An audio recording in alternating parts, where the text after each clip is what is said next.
नमस्कार। राजस्थान की तमाम फटाफट खबरों में आपका स्वागत है। राजस्थान की खबरों के लिए आपसे निवेदन कि यदि आपने हमारे चैनल को सब्सक्राइब नहीं किया तो कृपया करके आपके अपने चैनल को सब्सक्राइब करना ना भूलें। आप सब्सक्राइब करते हैं तो हमें हिम्मत होती है सही और सच्ची खबरें आप तक पहुंचाने की, वरना मीडिया में किस तरह से खबरें आपको दिखाई जाती है यह आप अब भली भांति जान गए हैं। आम आदमी समझ गया कि मीडिया किस तरह से माहौल बनाने का प्रयास कर रहा है, कोशिश कर रहा है। उसका असर अब कम होने लगा है। इसलिए हम जैसे YouTube चैनल्स जिन पर आपकी खबरें हम दिखाते हैं उन पर अब लोगों का विश्वास बढ़ गया है और लोग हमारी खबरों को देखने का पूरा प्रयास करने लगे हैं। तो इसलिए पूरा प्रयास करने के लिए आपसे निवेदन, आप अपने चैनल को सब्सक्राइब करना ना भूलें। तो क्या है आज की बड़ी खबर? विधानसभा में अब नई व्यवस्था हो गई है। आसन के सामने खड़े हुए तो स्वतः सस्पेंड होंगे। जी हाँ, ये बड़ी व्यवस्था की गई है विधानसभा में। लेकिन ये व्यवस्था यदि अगर कोई सरकार का या पक्ष का सामने कोई खड़ा हुआ तो क्या वह भी स्वतः सस्पेंड होंगे? दूसरा, विपक्ष को इस तरह से घेरने की कोशिश, तो क्या आने वाले समय में यदि सरकारें बदलती है तो क्या यह कानून फिर से लागू रहेगा या इसको बदल दिया जाएगा सरकार के द्वारा? विधानसभा के अंदर मंगलवार को जहां माहौल भावुकता भरा रहा, वहीं बाहर विरोध का आक्रोश दिखा। पहली बार मंचासीन स्पीकर वासुदेव देवनानी 2 बार भावुक हुए। उन्होंने रुंधे गले से कहा कि अब शब्द सुनने के बाद मुझे भी लगता है कि ऐसा व्यक्ति सदन का सदस्य बनने योग्य भी नहीं, लेकिन फैसला मैं सदन पर छोड़ता हूं।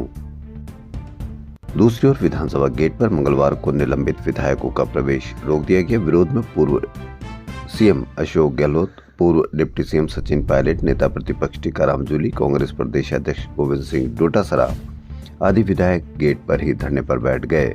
हाथों में नारे लिखी तख्तियां लिए 2 घंटे तक धरना दिया और सरकार के खिलाफ नारेबाजी की।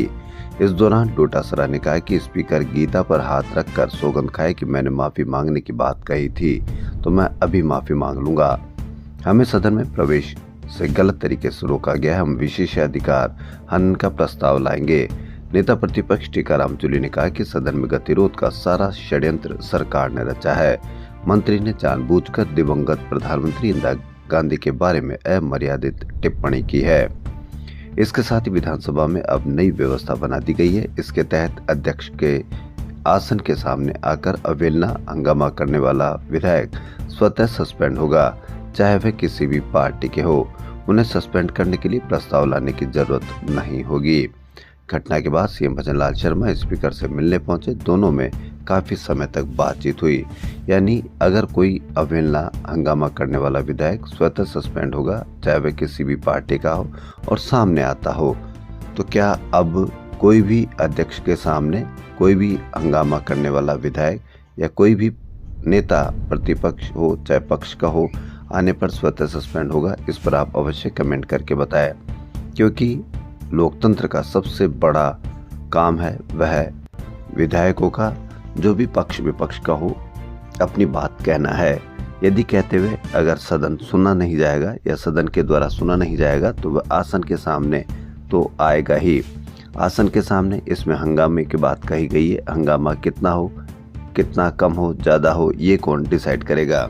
यानी विपक्ष का नेता कोई भी आसन के सामने आएगा तो उसने हंगामा किया हो या नहीं हो, वह स्वतः सस्पेंड हो जाएगा। तो होना ये चाहिए कि अगर वो अपने सीट से बैठकर अगर कोई बात कह रहा है तो उसको सदन में पूरी तवज्जो दी जाए या पूरी बात सुनी जाए, तो वह आसन के सामने आएगा ही क्यों। वहीं गतिरोध के कारण नेता प्रतिपक्ष टीकाराम जूली राज्यपाल के अभिभाषण पर अपना पक्ष नहीं रख पाए थे। अब बजट पर भी उनके बोलने पर संशय खड़ा हो गया है। 27 फरवरी को बजट पर सीएम भजनलाल शर्मा के जवाब से पूर्व उन्हें अपना पक्ष रखना है। जूली ने कहा कि सरकार जानबूझकर ऐसा माहौल बना रही है। वहीं विधानसभा के बाहर धरने के दौरान पूर्व सीएम अशोक गहलोत ने कहा कि स्पीकर सबके होते हैं, ईगो छोड़ना चाहिए। वह एक पार्टी की बात सोचकर चलेंगे तो ठीक नहीं होगा। स्पीकर किसी पार्टी का नहीं होता, जनता के हित में सुलह होनी चाहिए। सरकार की जिम्मेदारी है कि आगे बढ़कर सदन चलाए, अच्छी बहस हो। वहीं पूर्व डिप्टी सीएम सचिन पायलट ने कहा कि नेता प्रतिपक्ष प्रदेश अध्यक्ष व वरिष्ठ विधायक पारिक ने खेद प्रकट कर दिया, लेकिन उनके मंत्री ने माफी नहीं मांगी। इंदिरा गांधी को अपमानित करने की कोशिश की गई, इस पर पूरा विपक्ष एकजुट है। सिर्फ माफी मांगने की बात है तो जनता के हित को देखते हुए माफी मांगनी चाहिए और ताकि सदन चल सके। वहीं सीजीएसटी जयपुर जोन के प्रधान मुख्य आयुक्त महेंद्र रंगा का सोमवार देर रात 1:15 बजे हार्ट अटैक से निधन हो गया। रंगा 1990 बैच के IRS अधिकारी थे। गाजियाबाद में अंतिम संस्कार हुआ। जयपुर के पास करीरी से नादोती के गांव रोसी में बड़े भाई की गोद भराई में गए छोटे भाई की मूछ व बाल काटने के मामले में जुर्माना नहीं भरने पर मीणा पंचायत ने रोसी गांव का बहिष्कार कर दिया। करीरी के भैरव बाबा कुश्ती दंगल मैदान में 27 जनवरी को ही महापंचायत में रोसी के बेटी पक्ष के लोगों को दोषी ठहराया था और मूछ बाल काटने वालों पर 11 लाख रुपए का दंड लगाया था। दंड राशि भरने के लिए रोसी गांव को 1 माह दिया था, लेकिन राशि 41 सदस्य कमेटी को नहीं देने पर सोमवार रात को पंचायत हुई। इसमें रोसी गांव को समाज से बहिष्कृत कर बेटी व्यवहार बंद करने का फैसला सुनाया। सीबीएसई सत्र 2025-26 से कक्षा 10 की साल में 2 बार बोर्ड परीक्षा आयोजित करेगा। 2026 में 17 फरवरी से 6 मार्च के बीच पहली बार परीक्षा होगी और 5 मई से 20 मई के बीच दूसरी बार बोर्ड परीक्षा होगी। हालांकि इंटरनल और प्रैक्टिकल परीक्षाएं केवल एक बार होगी। पहले चरण में हुई परीक्षा के नतीजे 20 अप्रैल तक और दूसरे चरण के नतीजे 30 जून तक को घोषित होंगे। बोर्ड ने ड्राफ्ट जारी करके 9 मार्च तक छात्रों, शिक्षकों व अभिभावकों से इस पर सुझाव मांगे हैं। पहले चरण के बाद छात्रों को कोई पासिंग डॉक्यूमेंट्स जारी नहीं होगा, बल्कि नतीजे डिजी लॉकर में उपलब्ध होंगे। मेरिट सर्टिफिकेट दूसरी बोर्ड परीक्षा के बाद जारी होगा। जो छात्र 5 विषयों में पास होंगे उन्हें पास घोषित किया जाएगा। 2 बार परीक्षा होने के बजाय हर महीने परीक्षा हो, जिससे टीचर्स भी हर महीने पढ़ाएंगे और जितना पढ़ा दिया उसकी परीक्षा हो। हर महीने का सिलेबस तय हो और हर महीने परीक्षा और पूरे साल भर की परीक्षा हो, उसमें पासिंग मार्क्स दिए जाए। इधर उधर बोर्ड के सेंटर आने से पूरी जो व्यवस्था पर कोशिश की जाती है, बड़ी व्यवस्था की जाती है, उसके बजाय स्कूल में ही ऐसा किया जाना चाहिए और परीक्षाओं पर इस तरह से हर महीने कराने के साथ साथ उनको स्किल डेवलपमेंट पर भी परीक्षा करानी चाहिए या स्किल डेवलपमेंट पर भी उनको काम करना चाहिए, ताकि हर व्यक्ति या हर बच्चा जब अपनी क्लास पास करे तो उसके पढ़ाई के साथ साथ वह स्किल में भी कोई न कोई डेवलपमेंट लेकर पहुंचे, ताकि रोजगार में उसको आसानी हो सके। कांग्रेस ने रविवार को ही सोमवार के घेराव की घोषणा कर दी थी। मीडिया में भी चल रहा था। इसके बावजूद ट्रैफिक पुलिस ने डायवर्जन की ट्रैफिक एडवाइजरी जारी नहीं की, यानी मंगलवार को कांग्रेस विधायकों का विरोध था। पुलिस को पहले से अंदेशा था। इसी कारण पुलिस ने मंगलवार सुबह चारों ओर के रास्ते रोक दिए। फिर भी मीडिया में इसकी एडवाइजरी जारी नहीं की। इसके चलते लोग परेशान रहे। परेशानी की वजह से आम आदमी को कितनी परेशानी होती होगी, इसके लिए आम आदमी को देखना चाहिए कि किस तरह से डायवर्जन हो तो उस सड़क पर जाए ही नहीं। कभी कभी टूटी हुई सीटों को देखकर हम एयर पर जाकर आए दिन खबरें देखने को मिल रही है। इसी क्रम में एक और बड़ी खबर, एयरपोर्ट पर मंगलवार को यात्रियों को एयरलाइन की लापरवाही के चलते परेशानी का सामना करना पड़ा। एयर इंडिया एक्सप्रेस एयरलाइन ने यात्रियों को 4 घंटे तक विमान में बैठाए रखा, फिर जाने से मना कर दिया। मामला एयर इंडिया एक्सप्रेस एयरलाइंस की फ्लाइट IX1215 का है। दरअसल फ्लाइट जयपुर से सुबह 9:15 बजे मुंबई के लिए रवाना होनी थी। सभी को बोर्डिंग करा दी गई। पायलट ने विमान को जैसे ही रनवे की ओर बढ़ाया तो तकनीकी खामी का पता चला। तकनीकी खामी ठीक नहीं हो पाई। 2 घंटे तक तकनीकी खामी ठीक नहीं हो पाई तो यात्रियों ने हंगामा शुरू कर दिया। फ्लाइट में AC भी काम नहीं कर रहा था, जिससे यात्री परेशान रहे। 4 घंटे बाद यात्रियों को बताया कि तकनीकी कारणों के चलते रद्द कर दी गई है। राजस्थान में उच्च शिक्षा के सबसे बड़े मंदिर राजस्थान यूनिवर्सिटी का एक और वीडियो मंगलवार को वायरल हुआ। इसमें फिजिकल एजुकेशन विभाग के अध्यक्ष प्रोफेसर सरीना कालिया केक पर तलवार चलाते नजर आ रही है। छात्र तालियां बजा रहे हैं और शेर बोल रहे हैं। ये वीडियो 13 फरवरी का बताया जा रहा है। उस दिन भी इसका एक हिस्सा वायरल हुआ था। इसमें आरयू के खेल सचिव प्रमोद सिंह तलवार से केक काटते हुए नजर आए। अभी तक क्या कार्रवाई हुई यह पता नहीं चला है। क्या आप राजस्थान यूनिवर्सिटी में या विश्वविद्यालय में तलवार से केक काटने को सही कहते हैं या गलत कहते हैं? आप अवश्य कमेंट करके बताएं।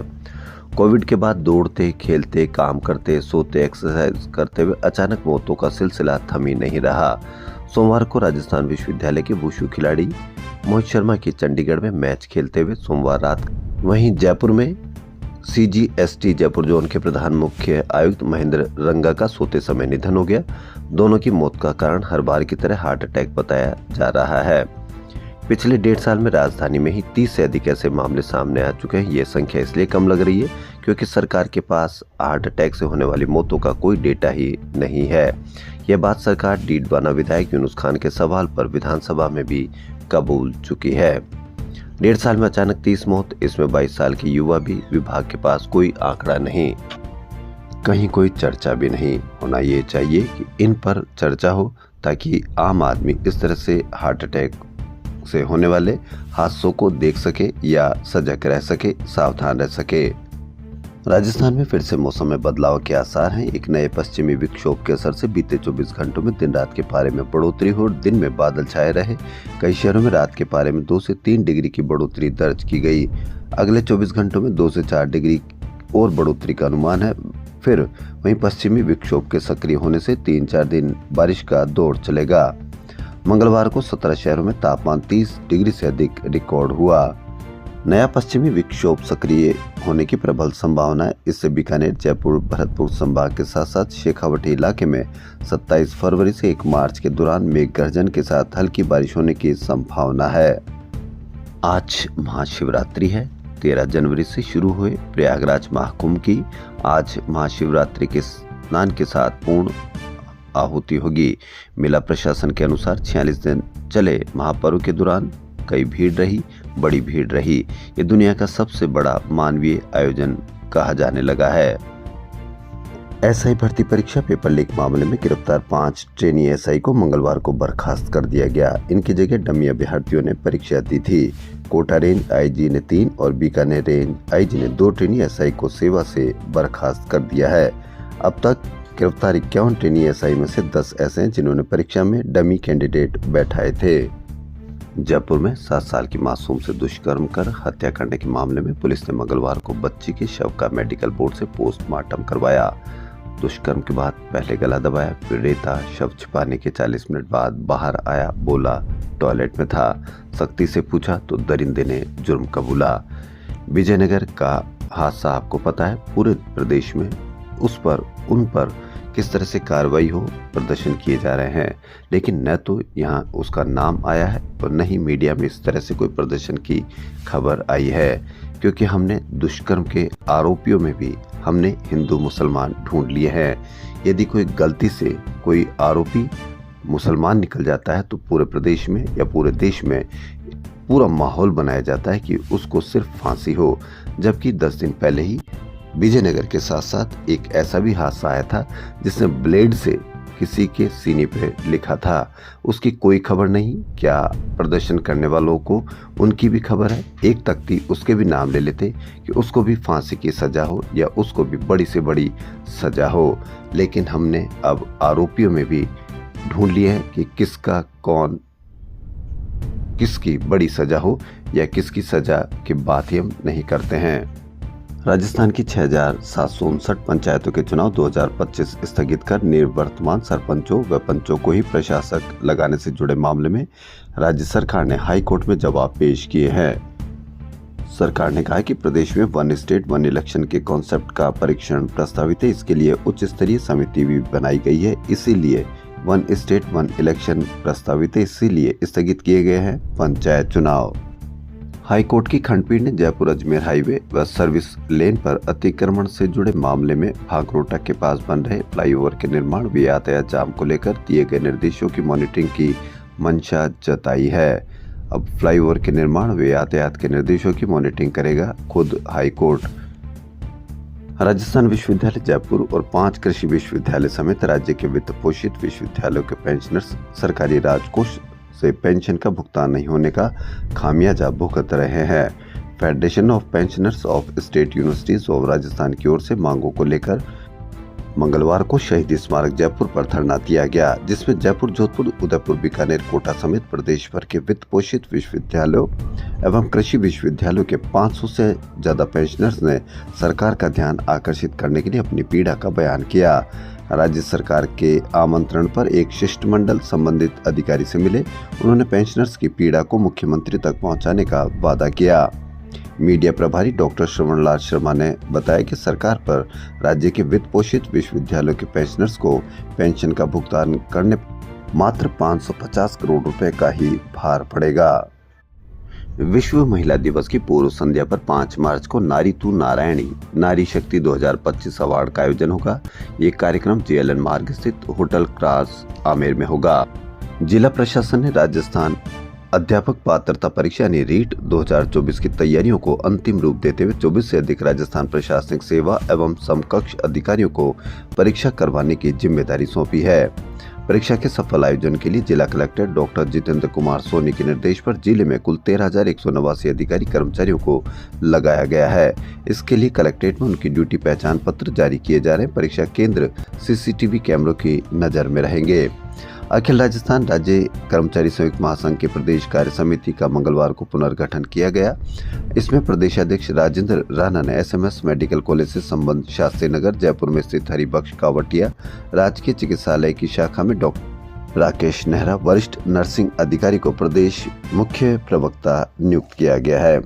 आए दिन हम सड़क पर स्टंट करते हुए देखे जा सकते हैं, वीडियो वायरल होते हैं। इसी के क्रम में जयपुर की शहर की सड़कों पर मंगलवार को एक बाइक सवार बुलेट बाइक पर स्टंट करता दिखा। टोंक रोड पर सांगानेर में ट्रैफिक के बीच पगड़ी पहने व्यक्ति ने बाइक चलाते समय हाथ छोड़कर बाइक पर खड़े होकर स्टंट दिखाए। इस दौरान अगर थोड़ी सी भी चूक हो जाए तो खुद तो हादसे का शिकार होंगे ही, दूसरे को भी हादसे का शिकार करने पर मजबूर कर देंगे। अब आप देखना यह है कि कितनी जल्दी उस व्यक्ति पर कार्रवाई होती है, ताकि आमजन ऐसा करने से पहले 100 बार सोचे। एक युवक ने अपने लगन टीके में 21 लाख रुपए नगद और दहेज का संपूर्ण सामान लौटा दिया और शगुन का सिर्फ 1 रुपया लिया। मूलतः भरतपुर और हाल जयपुर निवासी गौरव शर्मा ने रविवार को अपने लगन टीका समारोह में ससुराल पक्ष की ओर से दिए 21 लाख रुपए नगद, करीब 5 लाख रुपए कीमत के जेवरात और दहेज का अन्य सामान ये कहकर लौटा दिया कि वैसी प्रथाओं को बढ़ावा नहीं दे सकते हैं। गौरव का विवाह 3 मार्च को जटवाड़ा निवासी मुकेश शर्मा की पुत्री अर्चना से होने वाला है। इसी के चलते रविवार को मुकेश के परिजन व रिश्तेदार आगरा रोड स्थित एक मैरिज गार्डन में टीका लेकर पहुंचे थे। गौरव के पिता सतीश भारद्वाज जामडोली थाने में एसएचओ पद पर कार्यरत हैं। ये एक बहुत ही सराहनीय पहल। 27वीं junior body building men's physique व मास्टर्स बॉडी बिल्डिंग चैंपियनशिप का आयोजन 2 मार्च को नागौर में किया जाएगा। इसके पोस्टर का विमोचन कांग्रेस कमेटी के महासचिव सचिन पायलट ने किया। विधानसभा में चल रहे गतिरोध को खत्म करने के लिए मुख्यमंत्री भजनलाल शर्मा लगातार प्रयास कर रहे हैं। मुख्यमंत्री ने मंगलवार को भी भाजपा विधायक दल की बैठक ली। बैठक में मुख्यमंत्री ने कहा कि आसन को अपमानित करने वाले लोगों को बर्दाश्त नहीं किया जाएगा। हम सब स्पीकर के सम्मान के साथ है। स्पीकर सभी पक्षों का संरक्षण करते हैं। स्पीकर के फैसले के साथ सभी एकजुट होकर खड़े रहेंगे। मुख्यमंत्री ने सभी विधायकों को एकजुट होकर सरकार की बात रखने के लिए भी कहा। इस दौरान भाजपा के विधायक मौजूद रहे। भीलवाड़ा के शाहपुरा से भाजपा विधायक लाला राम बैरवा ने बजट पर बहस के दौरान निरस्त जिले के फैसले पर पुनर्विचार की बात की। उन्होंने अपनी डिमांड में कहा कि ललित के पंवार कमेटी ने जो रिपोर्ट दी थी उसमें शाहपुरा जिले को निरस्त करने की सिफारिश की थी। मेरा आग्रह है कि सरकार उस पर पुनर्विचार करे ताकि शाहपुरा फिर से जिले की कैटेगरी में शामिल हो सके। देखना ये है कि अब शाहपुरा को जिले का दर्जा दिया जाएगा या फिर निरस्त किए गए जिले में ही वह शामिल रहेगा। राज्य विधानसभा में मंगलवार को मुख्य विपक्षी पार्टी कांग्रेस के सदस्यों ने सदन की कार्रवाई का बहिष्कार किया। भारत आदिवासी पार्टी, बसपा, आरएलडी एवं निर्दलीय विधायक मौजूद रहे। सदस्यों ने सवाल किए और मंत्रियों ने जवाब भी दिए। शून्यकाल में सदस्यों ने कहा कि मुख्य विपक्षी पार्टी के सदस्य नहीं होने की वजह से सदन सूना सूना लग रहा है। राजस्थान राज्य मंत्रालय कर्मचारी संघ के प्रदेश महामंत्री देवेंद्र सिंह नरूका ने बजट में मंत्रालय कर्मचारियों के पदोन्नति के अवसर बढ़ाने का स्वागत किया, लेकिन वर्ष 2013 से अब तक 4 बार कैडर रिव्यू करने पर भी छोटे बड़े विभागों में पदोन्नति के अवसरों पर अत्यंत असमानता है। पशुपालन विभाग ने राजस्थान के बेरोजगार युवाओं को बड़ी राहत दी है। पशु परिचर भर्ती में 499 पदों की बढ़ोतरी की गई है। अब इस भर्ती में 6433 पद हो गए हैं। पहले इस भर्ती में 5934 पद थे। राजस्थान कर्मचारी चयन बोर्ड के अध्यक्ष ने पशु परिचर भर्ती में 499 पदों की बढ़ोतरी किए जाने की जानकारी दी है। उन्होंने कहा कि पद बढ़ने के बाद अब इस भर्ती की संशोधित नोटिफिकेशन जारी होगा। चयन बोर्ड ने पिछले दिनों पशुधन सहायक भर्ती में भी 499 पदों की बढ़ोतरी की थी। सिंगर अमान मलिक की ब्लॉकबस्टर हिट्स पर स्टूडेंट ने डांस किया। मौका था मणिपाल यूनिवर्सिटी में आयोजित एनुअल टेक्निकल कल्चरल फेस्ट ओनिरोस 2025 का 3 दिवसीय फेस्ट के दौरान कई प्रतियोगिताएं आयोजित की गई। दैनिक भास्कर की ये बड़ी खबर, दलाल सोनोग्राफी सेंटर और निजी अस्पताल की पूरी चैन है जो सिर्फ पैसे कमाने के लिए अवैध गर्भपात और फर्जी तरीके से सोनोग्राफी कर रहे हैं। गर्भ में बच्चा कितने माह का है इसमें भी कोई फर्क नहीं पड़ता। यहाँ न डॉक्टर की रिपोर्ट देखी जाती है और न यहाँ गर्भपात के कानून चलते हैं। प्रेगनेंसी नहीं है तो भी फर्जी तरीके से गर्भ दिखाकर सोनोग्राफी रिपोर्ट बनाई जा रही है। यानी गर्भपात में भी ठगी। सोनोग्राफी रिपोर्ट में दिखाया 5 सप्ताह का फर्जी गर्भ गिराने के 10,000 रुपये मांगे। सिर्फ पैसे कमाने के लिए कहीं पर भी आदमी गिर सकता है। इसके लिए प्रदर्शन किया गया या नहीं किया गया। भास्कर ने 2 माह तक इस पर काम कर इसे पूरे गिरोह को एक्सपोज किया। महिला रिपोर्टर और रिपोर्टर मांडल के हरिपुरा चौराहे पर क्लिनिक चलाने वाले दलाल के पास पहुंचे। सिर्फ हाथ लगाकर 4 माह का गर्भ बता दिया। फिर एक कागज पर भारद्वाज सोनोग्राफी सेंटर का पता लिखा और कहा वहां चले जाओ, वहां सोनोग्राफी कराई। रिपोर्ट देखकर महिला रिपोर्टर भी चौंक गई। इसमें 5 सप्ताह 2 दिन का गर्भ दिखा दिया जबकि कोई गर्भ नहीं था। लेकिन सच्चाई दिखाने के लिए महात्मा गांधी अस्पताल से सोनोग्राफी भी करवाई जिसमें कुछ नहीं आया। हमने कुछ वक्त लिया ताकि संदेह न हो, लेकिन दलाल लगातार संपर्क में रहा। एक माह बाद बात की तो कहा गर्भपात के 10,000 रुपये लगेंगे। देने को तैयार होने पर वह अपनी वैन में चित्तौड़गढ़ में राजस्थान हॉस्पिटल ले गया और यहाँ भी चौंकाने वाला था। न कहीं एंट्री दिखाई और न रजिस्ट्रेशन कराया। मोबाइल पर रिपोर्ट देखकर ही उसने स्टाफ को गर्भ गिराने के लिए कह दिया। रिपोर्टर ने बहाना किया तो दबाव बनाया कि करवाना ही होगा, हमारा तो रोज का काम है। फिर आने की बात कहकर वहां से जैसे तैसे निकले। यानी कि कुछ भी नहीं तो भी सब कुछ। क्या आप प्रदर्शन करेंगे इसके खिलाफ? जिस तरह से आपने बलात्कारियों को फांसी की सजा की मांग की, इस पर आप किस तरह से कमेंट करेंगे? राजस्थान की खबरों फिलहाल इतना ही। यदि आपको हमारा चैनल पसंद आए तो लाइक, सब्सक्राइब और शेयर अवश्य करें। धन्यवाद।